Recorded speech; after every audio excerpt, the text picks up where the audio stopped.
Assalamualaikum warahmatullahi wabarakatuh.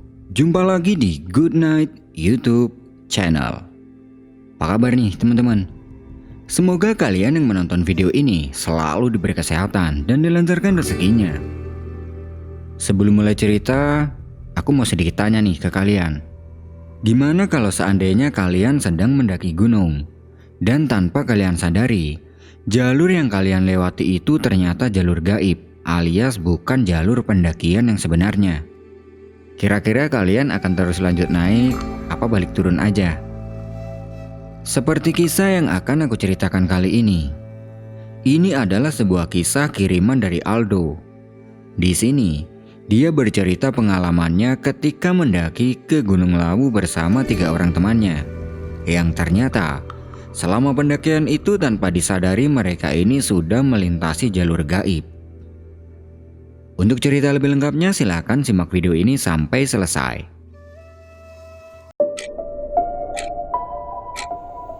Good night.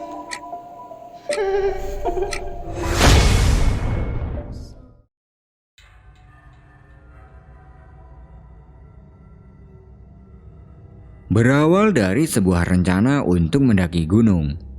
Waktu itu ada Aldo, Zen, Adit, dan Tias. Beberapa minggu yang lalu mereka ini merencanakan pendakian ke Gunung Sumbing. Tias adalah cewek paling cantik di antara mereka berempat, karena Tias adalah cewek satu-satunya.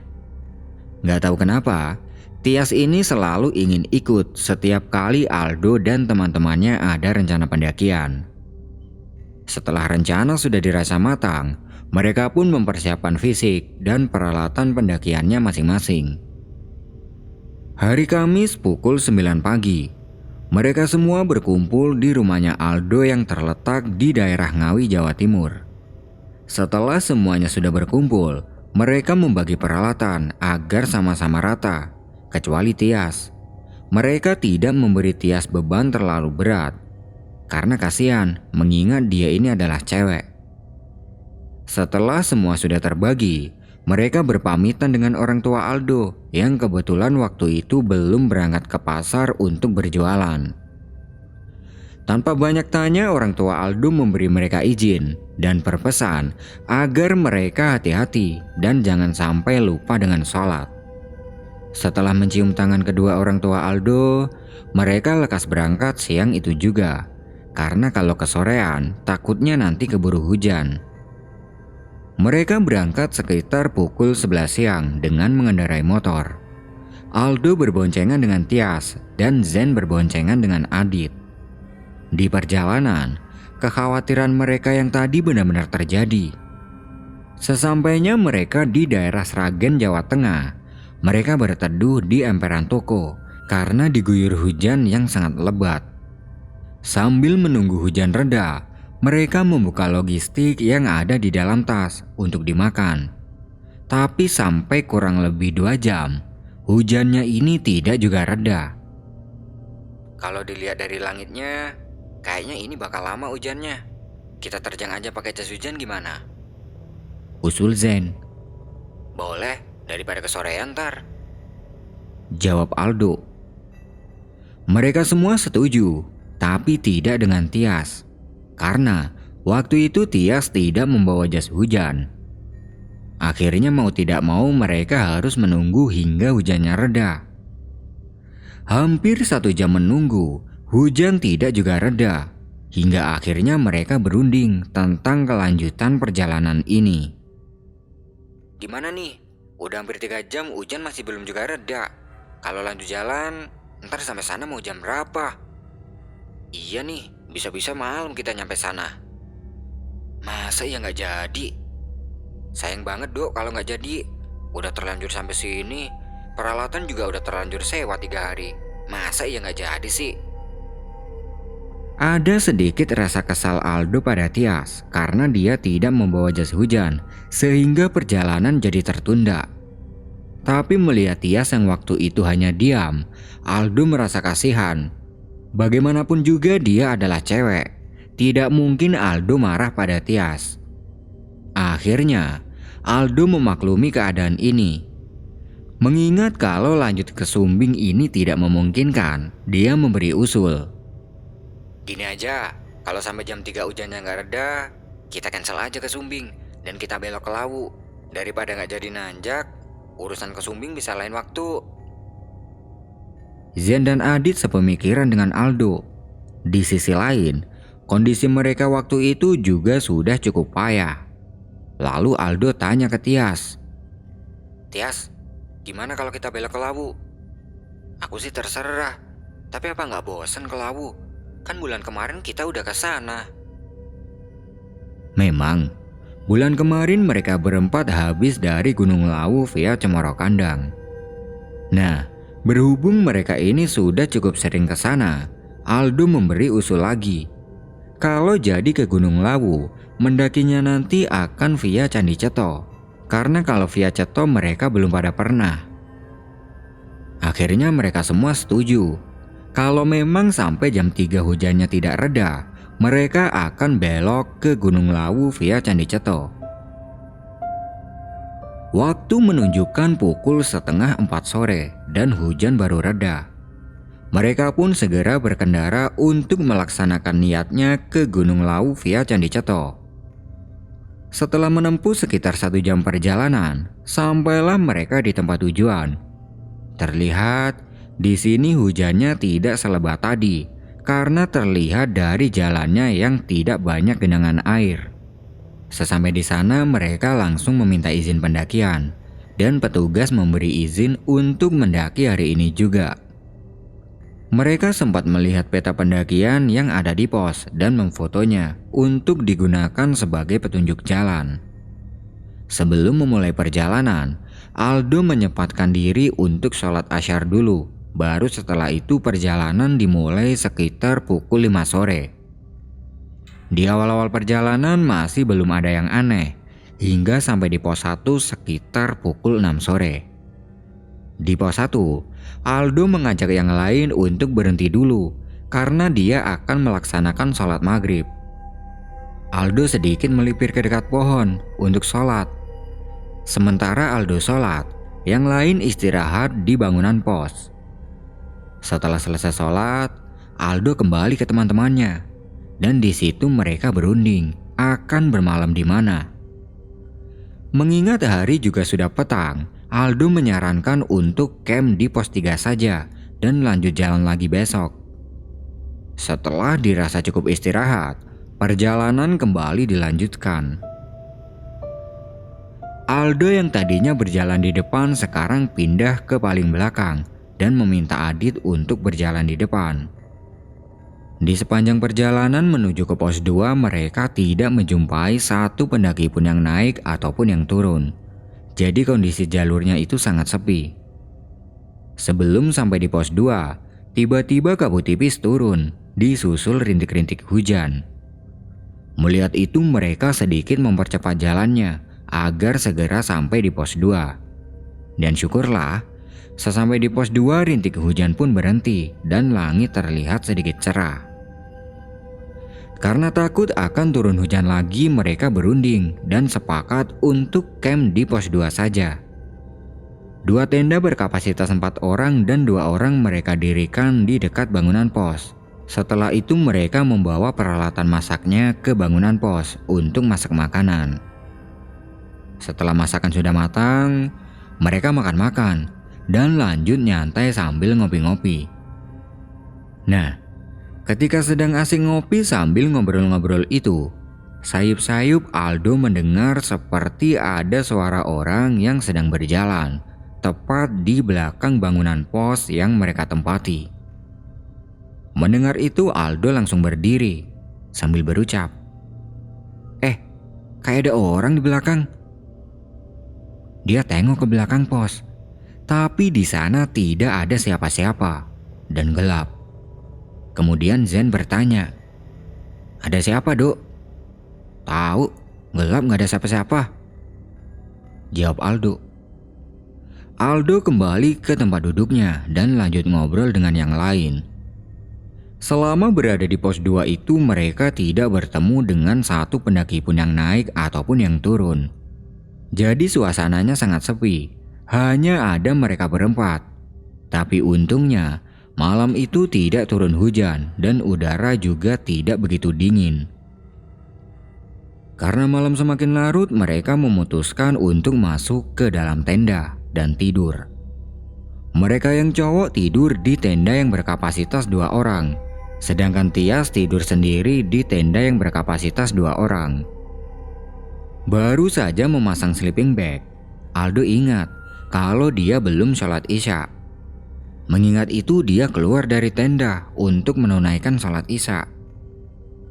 "Mau kemana, Dok?" tanya Zen. "Lupa aku belum sholat.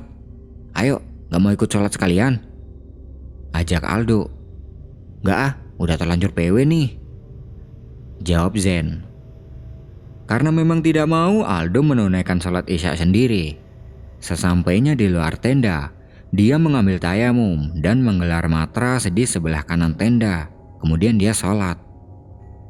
Nah, ketika sedang sholat, dari belakang terdengar ada suara.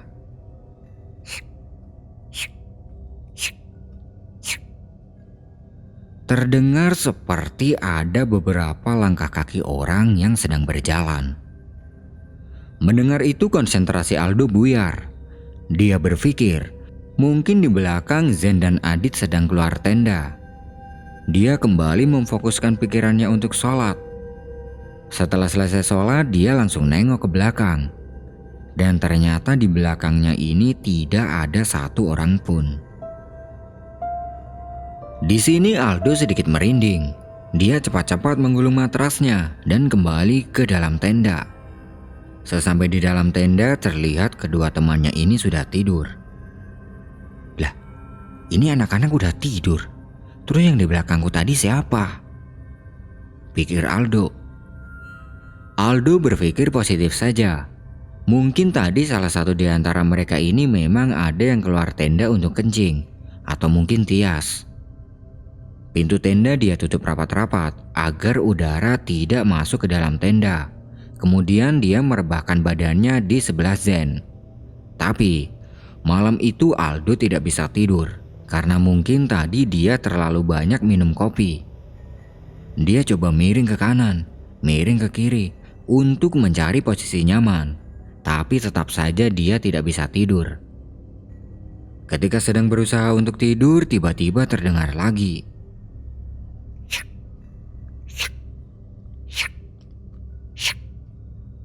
Seperti suara orang yang berjalan di luar tenda. Tapi itu cuma sebentar, dan Aldo mengiranya mungkin itu adalah pendaki lain yang sedang lewat. Tidak lama kemudian, suara langkah kaki itu terdengar lagi.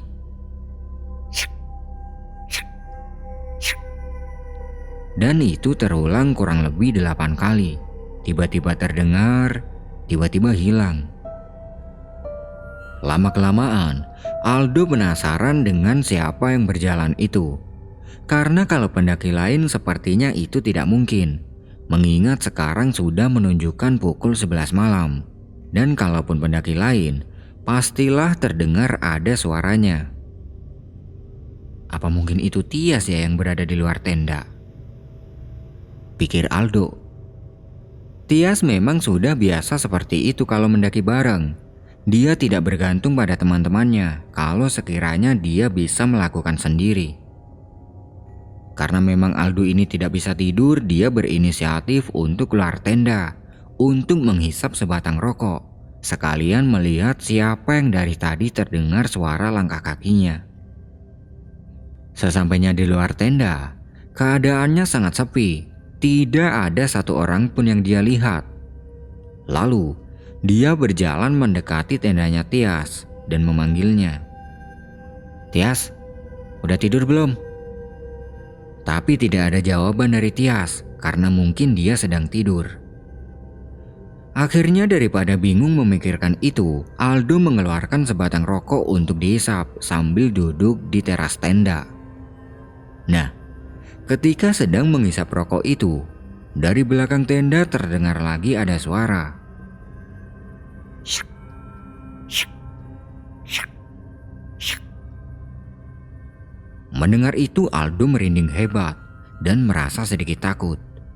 Pelan-pelan, dia berdiri untuk melihat ke belakang tenda. Dan ketika dia sudah berdiri, seketika suara langkah kaki tadi tidak terdengar. Dan di belakang tenda dia tidak melihat ada siapapun. Melihat keanehan ini, Aldo merasa takut. Rokok dia matikan dan kembali masuk ke dalam tenda. Di dalam tenda dia berpikir, kalau yang dari tadi dia dengar itu mungkin makhluk lain penghuni gunung sini. Berhubung niatnya Aldo di sini tidak mengganggu, dia berucap dalam hati, "Permisi ya Mbah, kita numpang istirahat di sini dan kami tidak ada maksud mengganggu."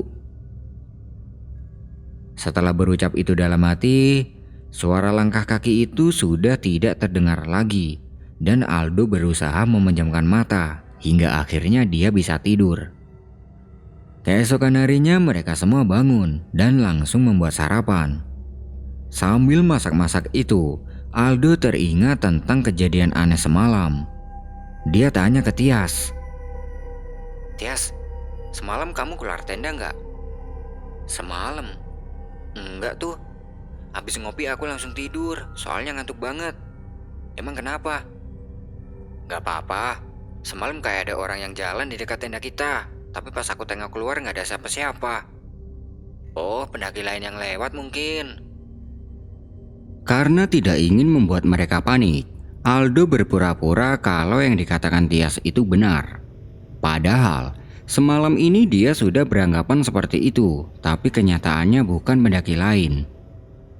Setelah selesai sarapan, mereka lanjut berkemas dan melanjutkan perjalanan tepat pukul 8 pagi. Setelah menempuh kurang lebih 2 jam perjalanan, sampailah mereka di pos 3. Di situ mereka istirahat karena perjalanan menuju ke sini tadi lumayan menguras tenaga. Setelah cukup istirahat, perjalanan kembali dilanjutkan. Di tengah-tengah perjalanan, tiba-tiba kabut tipis turun dan langit mulai mendung. Sepertinya akan turun hujan. Di sini mereka panik, mengingat waktu itu Tias tidak membawa jas hujan. Mereka mempercepat langkah kaki dengan tujuan agar segera sampai di pos 4. Tapi karena jalur yang cukup padat dan menanjak, mereka tidak bisa berjalan cepat. Bahkan seringkali mereka berhenti di pinggir jalur karena capek. Sudah sekitar 1 jam berjalan, mereka belum juga sampai di pos 4. Langit masih sama dan kabut tipis juga masih menyelimuti perjalanan mereka. Tidak lama kemudian, Aldo yang berjalan di paling depan samar-samar melihat ada sebuah bangunan kayu yang mungkin itu adalah pos 4.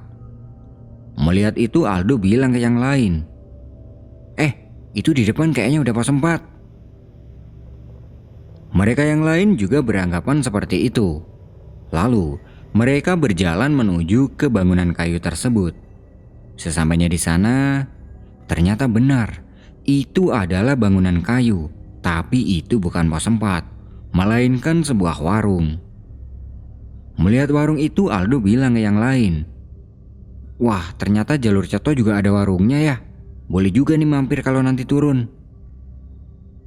Mereka terus berjalan tanpa mampir di warung itu.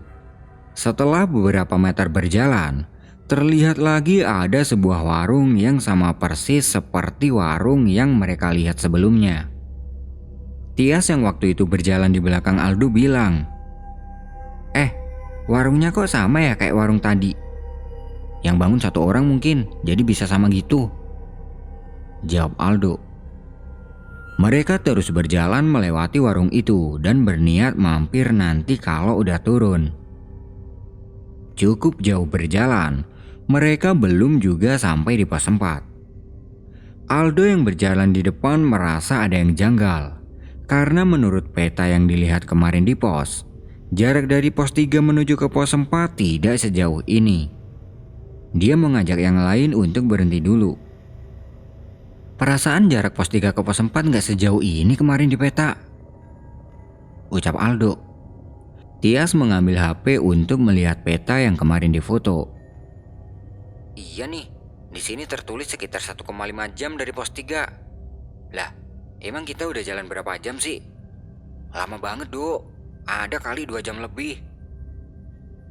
Ketika sedang membahas soal itu, terlihat dari bawah ada laki-laki parubaya yang sedang berjalan naik.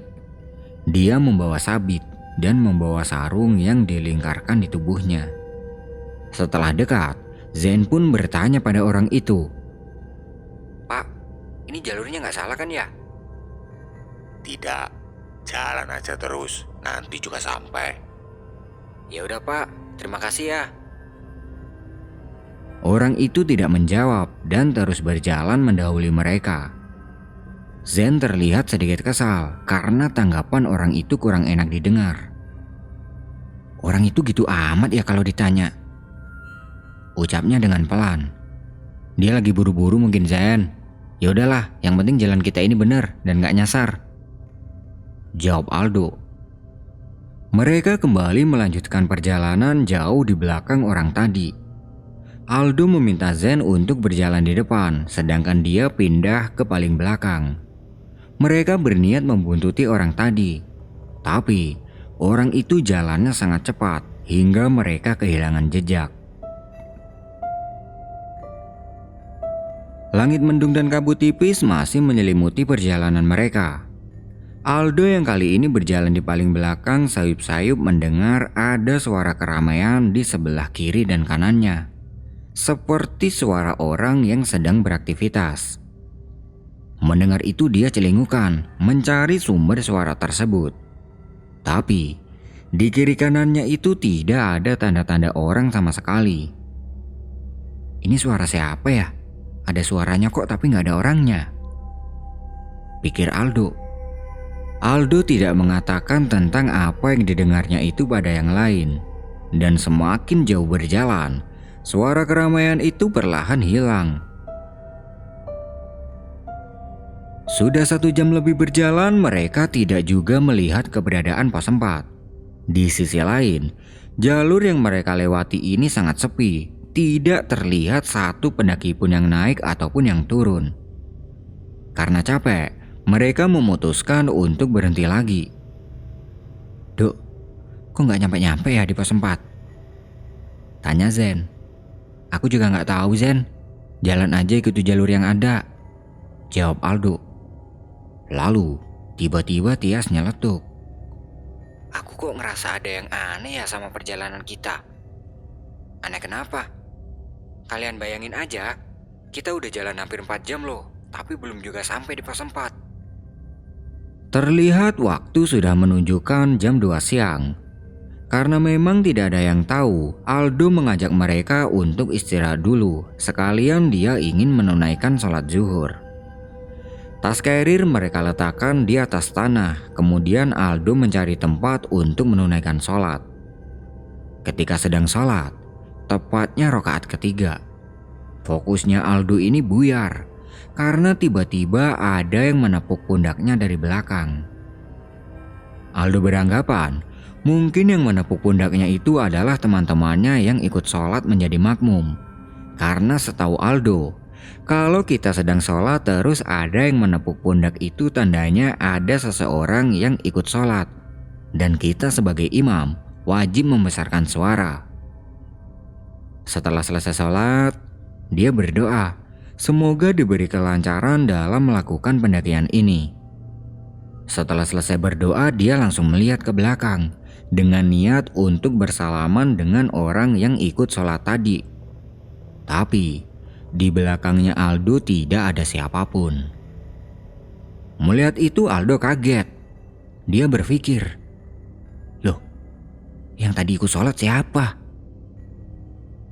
Dia cepat-cepat membereskan matrasnya dan kembali ke teman-temannya.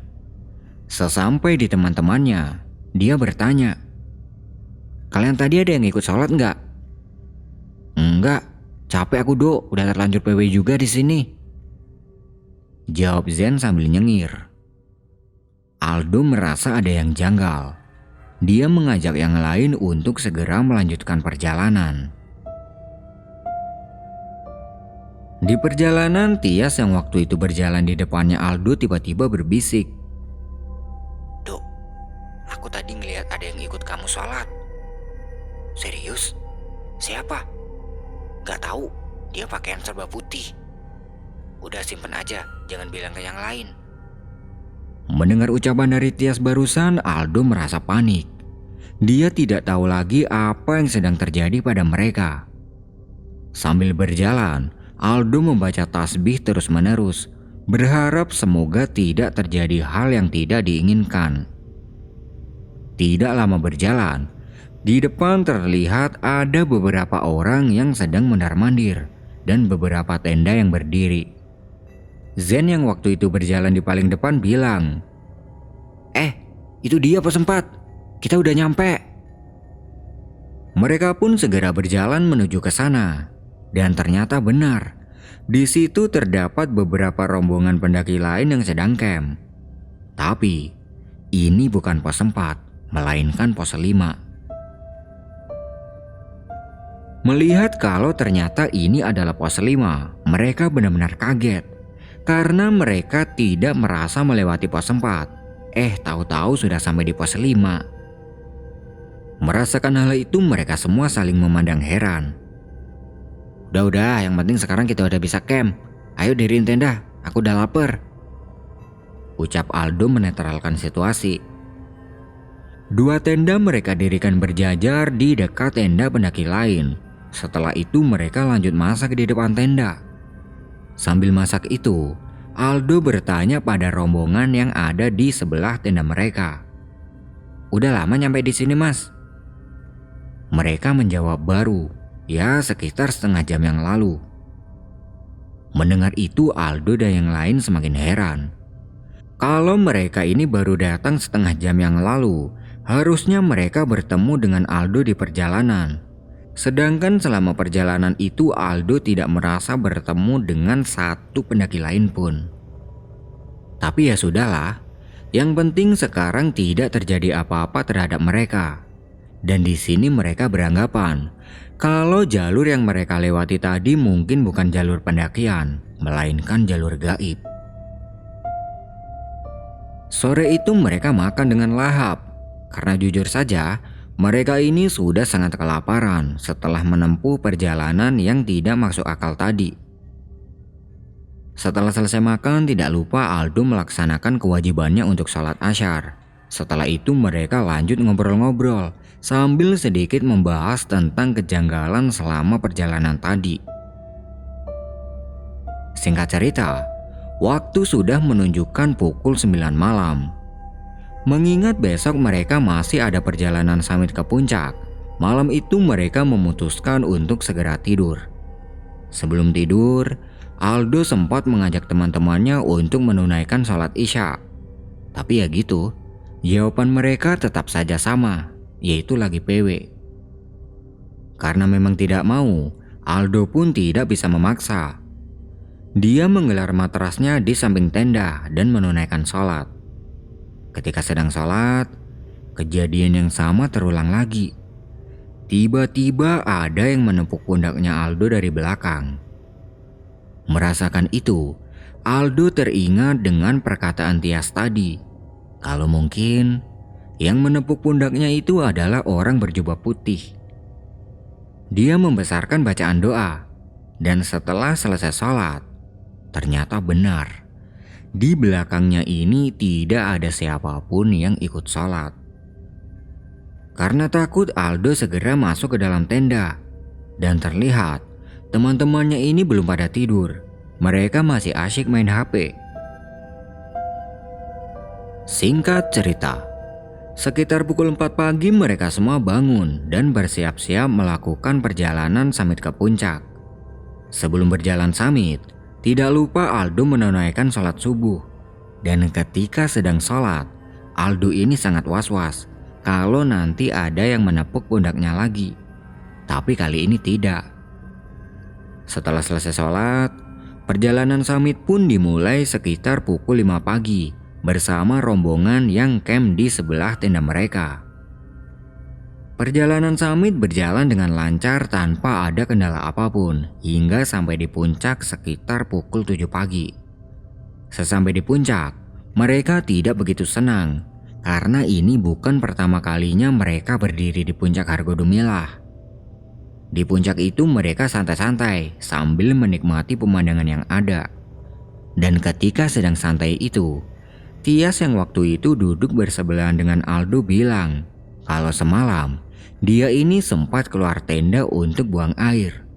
Dan setelah selesai buang air, dia melihat ada banyak orang yang sedang beraktivitas di sekitaran pos 5. Awalnya Tias menganggap mungkin itu adalah pendaki lain, tapi setelah dilihat lebih jelas lagi, ternyata bukan.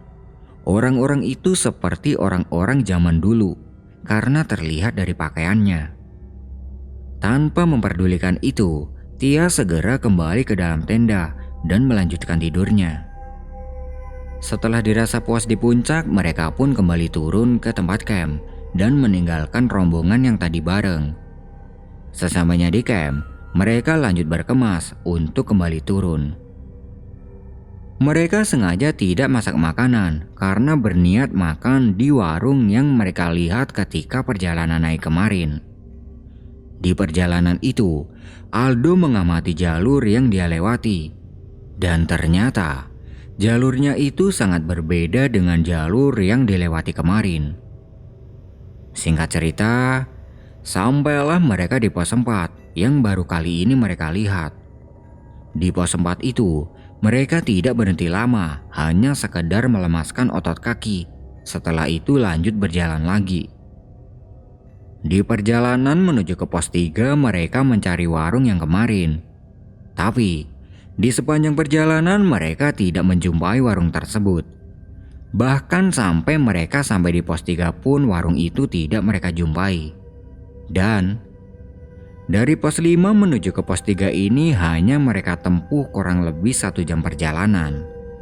Lantas, kenapa perjalanan naik itu sangat lama, bahkan sampai berjam-jam? Merasakan keanehan itu, mereka bertanya-tanya. Dan karena memang tidak menemukan warung itu, akhirnya ya sudahlah. Mereka memutuskan untuk memasak makanan di pos 3 untuk sarapan. Dan seringkali mereka membahas kejanggalan ketika naik kemarin. Setelah makan itu mereka lanjut berjalan turun hingga sampai kembali di pos perizinan sekitar pukul 3 sore. Karena takut nanti akan turun hujan, mereka segera mengambil motor untuk segera pulang ke Ngawi. Sesampainya kembali di rumah Aldo, mereka membahas satu persatu kejanggalan selama pendakian itu. Dan mereka menyimpulkan kalau mungkin selama pendakian dari pos 3 menuju ke pos 5 itu mereka melintasi jalur gaib. Dan warung yang sebelumnya mereka anggap benar-benar warung itu ternyata bukan. Di sini mereka sangat bersyukur karena selama perjalanan itu tidak terjadi apapun dan kembali pulang dengan selamat. Nah, itu tadi adalah pengalaman mistis yang dialami Aldo dan teman-temannya ketika melakukan pendakian ke Gunung Lawu via Candi Ceto. Terima kasih buat teman-teman yang sudah nonton video ini sampai selesai. Aku pamit undur diri dulu ya. Good night and see you next time.